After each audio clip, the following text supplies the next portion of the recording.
গাহি সাম্যের গান, মানুষের চেয়ে বড় কিছু নাই, নহে কিছু মহিয়ান। নাই দেশ কাল পাত্রের ভেদ, অভেদ ধর্ম জাতি, সব দেশে সব কালে ঘরে ঘরে তিনি মানুষের জ্ঞাতি। হ্যাঁ, ঠিকই ধরেছেন, এত সুন্দর কথাগুলি কাজী নজরুল ইসলামের লেখনীর মধ্যে পাই। নমস্কার, আজ 11ই জ্যৈষ্ঠ, কাজী নজরুল ইসলামের 122তম জন্মশতবার্ষিকী। বাঙালি হয়ে রবীন্দ্রনাথ কাজী নজরুল ইসলামের জন্মশতবার্ষিকী পালন করব না, এ যেন ভাবাই যায় না। তাই কঠিন পরিস্থিতিতেও শারীরিক দূরত্ব বজায় রেখে মানসিক বন্ধনকে আরও শক্ত করে আমরা আপ্রাণ চেষ্টা করছি এইভাবে তার প্রতি শ্রদ্ধা নিবেদন করতে। কাজী নজরুল ইসলাম বাংলা সাহিত্যে হঠাৎ করে আসা এক উল্কার মতো মিলিয়ে যাওয়া কবি ও সাহিত্যিক, যিনি প্রাত্যহিক জীবনে আমাদের চেতনায় মননে আজও প্রজ্বলিত। বর্ধমান জেলার চুরুলিয়া গ্রামে অতি দরিদ্র পরিবারে জন্ম নিয়ে পরবর্তীকালে যিনি বাংলা সাহিত্যকে সমৃদ্ধ করেছে, আর আজ পরিচিত রয়েছেন বাংলাদেশের জাতীয় কবি হিসাবে। মাত্র 22 বছরের সৃষ্টিশীল জীবনে কাজী নজরুল ইসলাম রচনা করেছেন অসংখ্য গান, কবিতা, গল্প, নাটক। আজ কাজী নজরুল ইসলামের 122তম জন্মদিবসে তারই সৃষ্টির বিশাল ভাণ্ডার থেকে কয়েকটি গান, কবিতা, তার গানের সাথে নাচ এবং অঙ্কন নিয়ে সাজানো হয়েছে আমাদের আলেখ্য অনুষ্ঠান স্মরণে শ্রদ্ধায় আমাদের নজরুল। আপনারা সকলেই জানেন এখন কঠিন পরিস্থিতির মধ্যে দিয়ে আমরা যাচ্ছি, তাই সরকারি নির্দেশে সামাজিক দূরত্বকে মাথায় রেখে আমাদের আজকের অনুষ্ঠানটিকে সংকলিত করা হয়েছে। এই অনুষ্ঠানটি কবিকে যেমন শ্রদ্ধার্ঘ্য জ্ঞাপন করব, সাথে কিছুটা সময় মানসিক দুশ্চিন্তা থেকে মুক্তির উপায় বের করার চেষ্টা করব, সাথে কচিকাঁচাদের মধ্যে শুভ চেতনার উন্মেষ ঘটানোই আমাদের একমাত্র লক্ষ্য। প্রথমেই আমাদের ছোট্ট এক বিদ্যালয়ের ছাত্রীর হাত দিয়ে প্রদীপ প্রজ্বালন এবং মাল্যদান, সাথে আর এক ছাত্রীর থেকে কবির সম্পর্কে কিছু বক্তব্য শুনব। নমস্কার। বিশ্বে যাহা কিছু মহান সৃষ্টি চিরকল্যাণকর, অর্ধেক তার সৃজিয়াছে নারী, অর্ধেক তার নর। কাজী নজরুল ইসলাম লার বাংলায় জন্মগ্রহণ করা একজন বিখ্যাত কবি এবং পরবর্তীকালে তিনি হয়ে ওঠেন বাংলাদেশের জাতীয় কবি। তিনি ছিলেন বিংশ শতাব্দীর অন্যতম বিখ্যাত সাহিত্যিক, কবি, সঙ্গীতজ্ঞ, নাট্যকার প্রভৃতি। বাংলার সাহিত্য জগতে অগ্রণী ভূমিকা রাখার পাশাপাশি প্রগতিশীল প্রণোদনার জন্য তিনি সর্বাধিক পরিচিত। 1899 সালের 25শে মে কাজী নজরুল ইসলাম জন্মগ্রহণ করেন। সমগ্র জীবনকালে তিনি অর্জন করেছিলেন অসংখ্য পুরস্কার।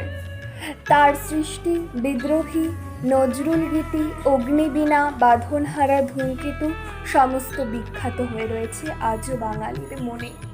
1976 সালের 29শে আগস্ট এই মহান কবি আমাদের ছেড়ে চলে যান। এবার বড়দির বক্তব্য আমরা শুনে নিই। নমস্কার। আজ 11ই জ্যৈষ্ঠ 1306 বঙ্গাব্দের আজকের দিনে জন্মগ্রহণ করেন বিদ্রোহী কবি কাজী নজরুল ইসলাম।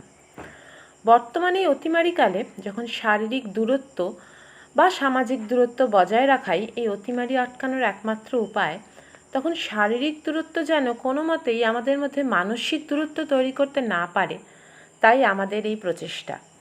নজরুলের জীবনী যদি আমরা পড়ি, তবে আমরা দেখতে পাই কি অপরিসীম যন্ত্রণা তিনি তার জীবনে ভোগ করেছেন, কিন্তু তিনি হার মানেননি।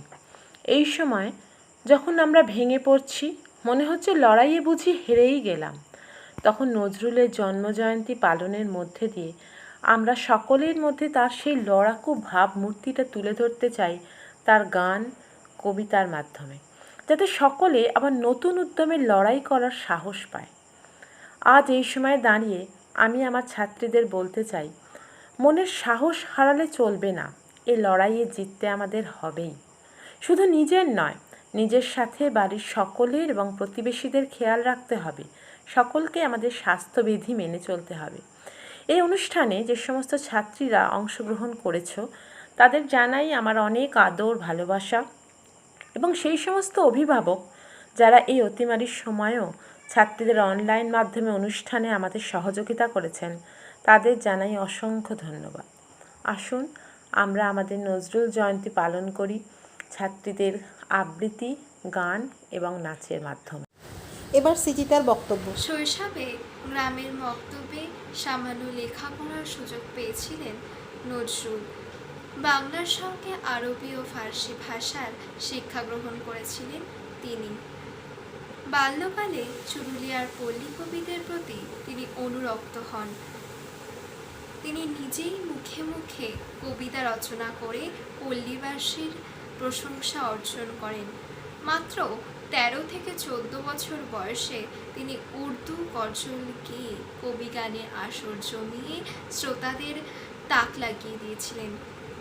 এবার আমরা শুনে নিতে চলেছি আমাদের বিদ্যালয়ের ছাত্রীদের কণ্ঠে কিছু নজরুল গীতি।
বাহ, খুব সুন্দর। কাঠবিড়ালি কাঠবিড়ালি পেয়ারা তুমি খাও। জাতীয় কবি কাজী নজরুল ইসলামের এই কাঠবিড়ালি কবিতাটি পাঠ করেননি এদেশে এমন লোক বিরল। এখন আর কাঠবিড়ালিকে সেভাবে দেখা যায় না। এক সময় বাড়ি বাড়ি পেয়ারা গাছ, নানা রকম গাছ ছিল। গাছপালা কেটে বড় বড় অট্টালিকা তৈরি হয়েছে, আর কাঠবিড়ালি বিলুপ্ত হয়ে যাওয়ার পথে দাঁড়িয়েছে। তাই তাদেরকে বিলুপ্ত হতে দিতে চায় না। গাছ লাগান, আমাদের বাঁচান। চলুন শোনা যাক কাজী নজরুলের খুকি ও কাঠবিড়ালি। ইসলামের লেখা কবিতা খুকি ও কাঠবিড়ালি। কাঠবিড়ালি কাঠবিড়ালি পেয়ারা তুমি খাও, গুড় মুড়ি খাও, দুধ ভাত খাও, বাতাবি লেবু লাও, বেড়াল বাচ্চা কুকুর ছানা তাও। ডাইনি তুমি হোতকা পেটুক, খাওয়াটা পাও যেথায় যেটুক। বাতাবি লেবু সকলগুলো একলা খেলে ডুবিয়ে নিল। তবে যে ভারী ল্যাজ উঁচিয়ে উটুস পাটুস চাও। ছোজা তুমি তোমার সঙ্গে আড়ি বেড়ালি বাঁদরি মুখে মারবো ছুড়ে কি দেখিনি তবে রাঙাদাকে ডাকবো দেবে ঢিল পেয়ারা দেবে যা তুই ওচা তাই তো তোর নাকটি বোচা ঘুটমু চোখে কাপুস গুপুস একলাই খাও হাপুস হাপুস পেটে তোমার পিলে হবে কুড়ি কুষ্টি মুখে হে ভগবান একটা পোকা চাষ পেটে ওর ঢুকে ইস সোনা বস্তুখানা ওই সে পাকাটাও আমিও খুবই পেয়ারা খাই যে একটি আমায় দাও কাঠবিড়ালি তুমি কি আমার সত্যি হবে বলতি হবে রাঙা দিদি তবে একটা পেয়ারা দাও না এ রাম তুমি ন্যাংটা কুতো ঠকটা নেবে জামা দুটো আর খেও না পেয়ারা তবে বাতাবি লেবুও ছাড়তে হবে দাঁত দেখিয়ে দিচ্ছ যে ছুট ওমা দেখে যাও কাঠবিড়ালি তুমি মরো তুমি কচ্ছু খাও। বাহ, খুব সুন্দর। কাজী নজরুল ইসলাম যখন দশম শ্রেণীর ছাত্র সেই সময় শুরু হয় প্রথম বিশ্বযুদ্ধ। দেশপ্রেমের আহ্বানে নজরুল 1914 খ্রিস্টাব্দে 49 নম্বর বাঙালি পল্টনে সৈনিক হিসেবে যোগ দেন। বাহিনীর সঙ্গে চলে যেতে হয় তাকে করাচিতে। শুরু হলো নজরুলের সৈনিক জীবন, সেই সঙ্গে তার কবি জীবনও। এবার আমরা একটু নজরুল নৃত্য দেখে নিই।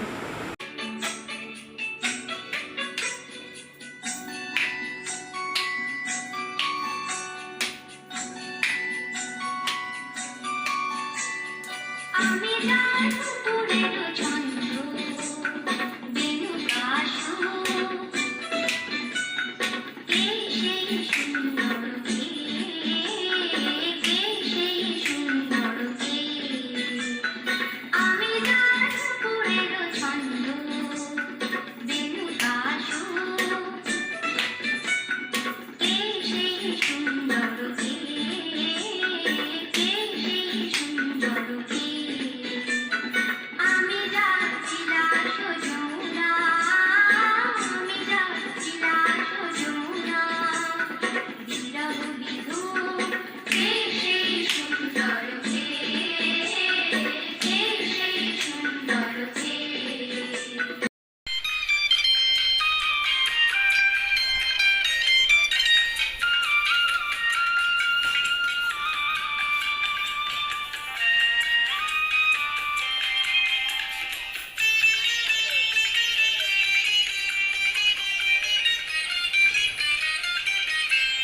শুকনো পাতা নূপুর পায়ে নাচিছে ঘূর্ণি বায় জল তরঙ্গে ঝিলমিল ঝিলমিল ঢেউ তুলে সে যায় জল তরঙ্গে ঝিলমিল ঝিলমিল ঢেউ তুলে সে যায় শুকনো পাতার নূপুর পায়ে নাচিছে ঘূর্ণি বায় জল তরঙ্গে ঝিলমিল ঝিলমিল ঢেউ তুলে সে যায় জল তরঙ্গে ঝিলমিল ঝিলমিল ঢেউ তুলে সে যায় ভাববিনা তব বাজে উদার অঙ্গর মাঝে উদার অঙ্গর মাঝে বাজে প্রভাত বিনা তব বাজে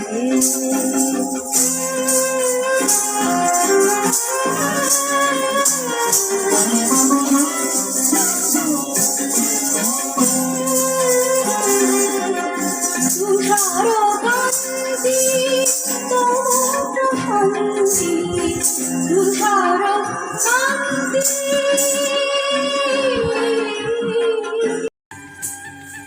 আর বাঁশি বাজায় যার চোখে তাকায় আর বাঁশি বাজায় আর চোখে তাকায় বিহার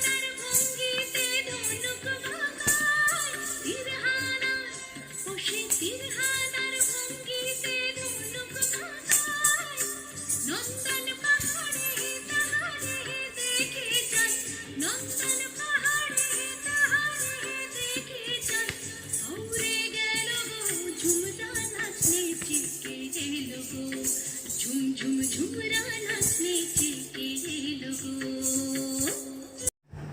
খুবই খুবই সুন্দর। কাজী নজরুল ইসলামের বিদ্রোহী কবিতাটি প্রকাশের সঙ্গে সঙ্গে তার খ্যাতি দেশ জুড়ে ছড়িয়ে পড়ে। বিদ্রোহী কবিরূপে তিনি স্বতঃস্ফূর্ত অভিনন্দন লাভ করেছিলেন সমগ্র দেশবাসীর কাছে।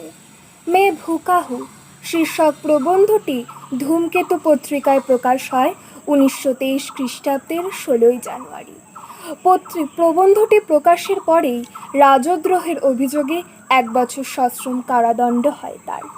1923 খ্রিস্টাব্দের অক্টোবর মাসে তার বিখ্যাত কাব্যগ্রন্থ অগ্নিবীণা প্রকাশিত হয়। এরই পাশাপাশি তিনি ছিলেন একজন বিশিষ্ট সঙ্গীতজ্ঞ। তিনি সৃষ্টি করে গিয়েছেন অমর নজরুল গীতি। তবে চলুন এবার আমরা আমাদের বিদ্যালয়ের কিছু ছাত্রীর মুখে শুনে নিই নজরুল গীতি।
বা বেশ ভালো। ছোট থেকেই কবি কাজী নজরুল ইসলামের জীবনে নেমে এসেছিল নানা দুঃখ দুর্দশা, তবু তিনি কখনো জীবনে হেরে যাননি।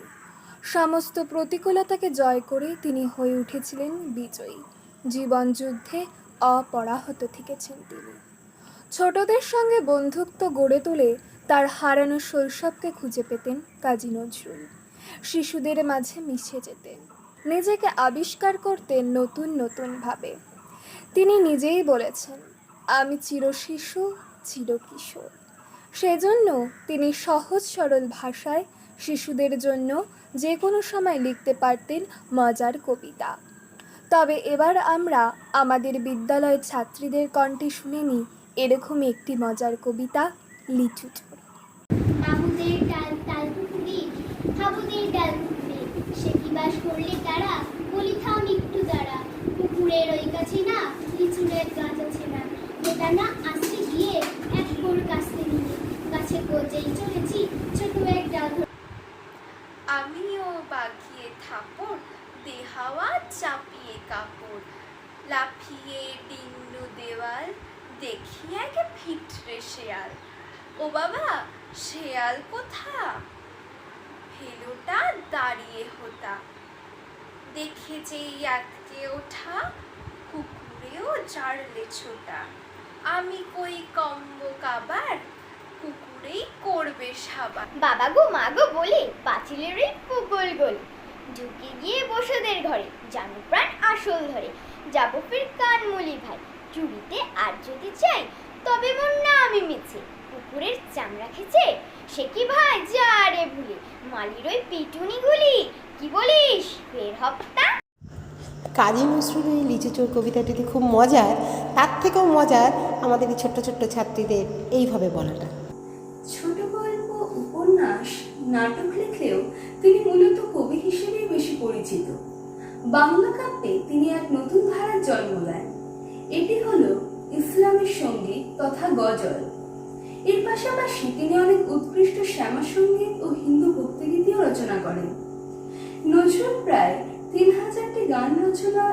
অধিকাংশে শিলারোপ করেছেন, যেগুলো এখন নজরুল সঙ্গীত বা নজরুল গীতি নামে পরিচিত এবং বিশেষ জনপ্রিয়। এবারে আমরা বেশ একটি কিছু। নৃত্য পরিবেশনা দেখে নেব।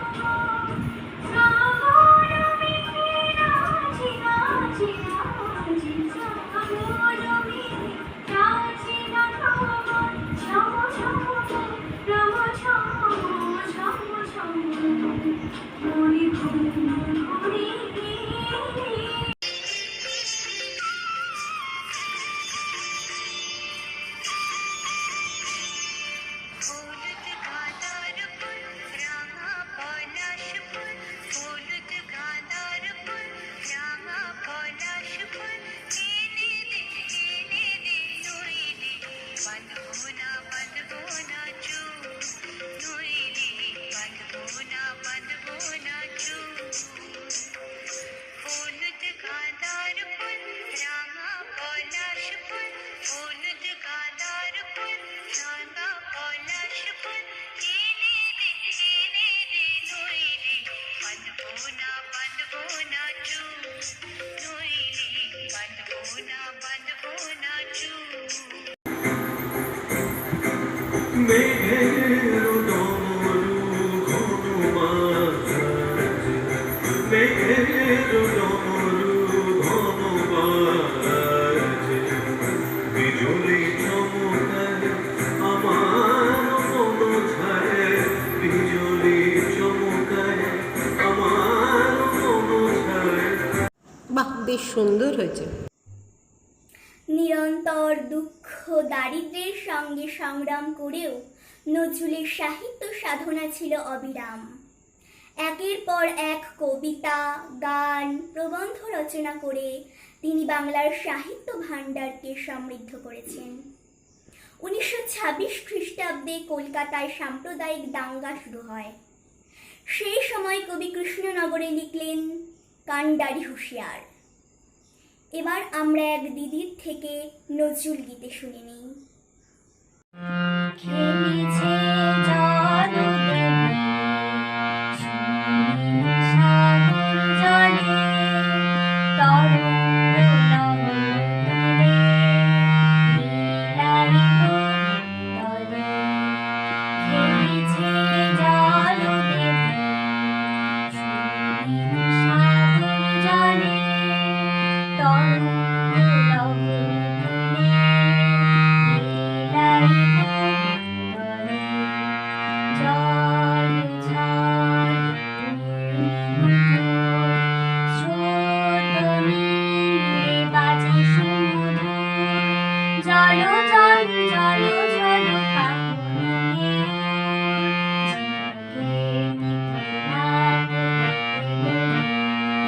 খেলিছে জলদেবী সুনীল সাগর জলে। খুব সুন্দর। এবার কথা এবং আঁকা একসাথে দেখব। কিশোর কিশোরীর মন চির কৌতূহলী।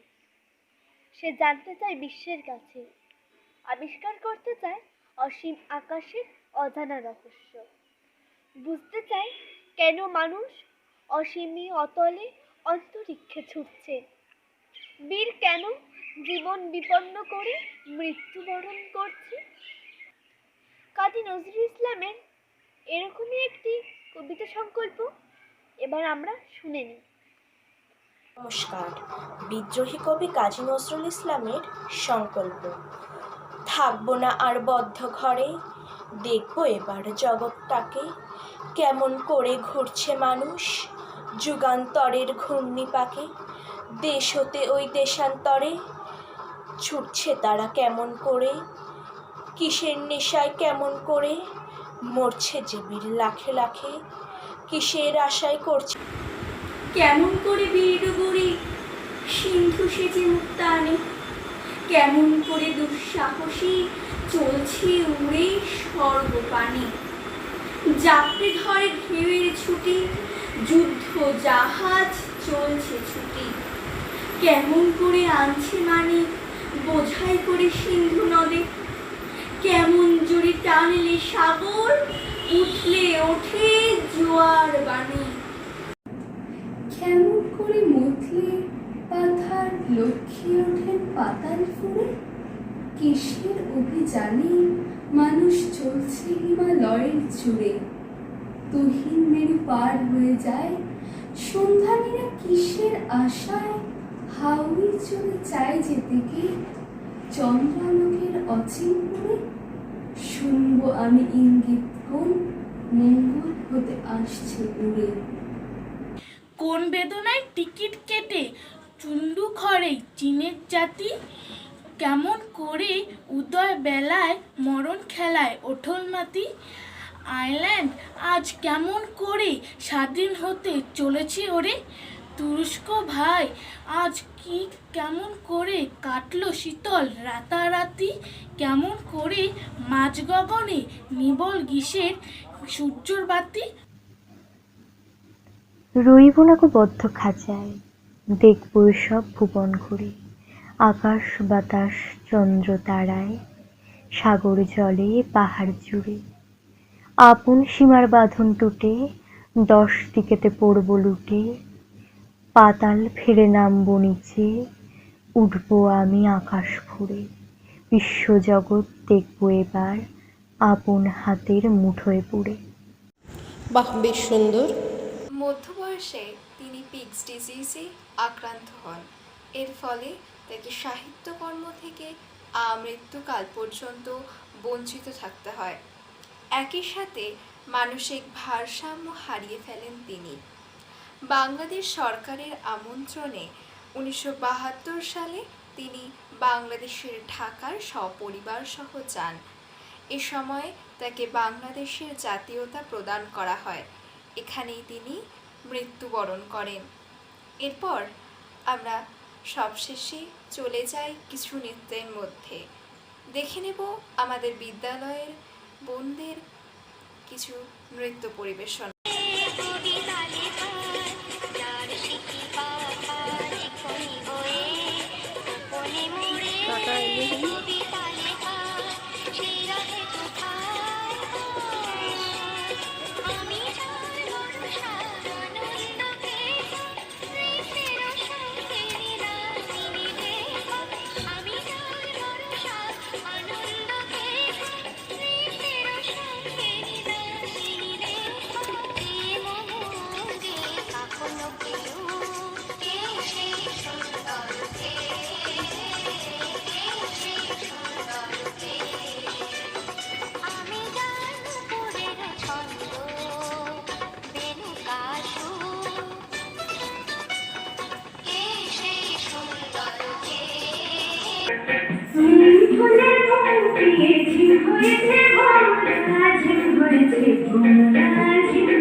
একদিকে করোনার দাপট, আবার আসছে ইয়াস। এই যেন এক মহামারী। তাই সকলে সাবধানে থাকুন, ঝড় আসবে, ঝড় থেমেও যাবে, কিন্তু তার প্রভাব থেকে যাবে বহুদিন। তাই মানুষকেই মানুষের পাশে দাঁড়াতে হবে। আমরাই পারব একে জয় করতে। আসুন আমরা সবাই খুব সাবধানে থাকি, খুব ভালো থাকার চেষ্টা করি, ছোটদেরকে ভালো রাখার চেষ্টা করি, আর খুব সাবধানে সতর্ক হয়ে থাকি। নমস্কার।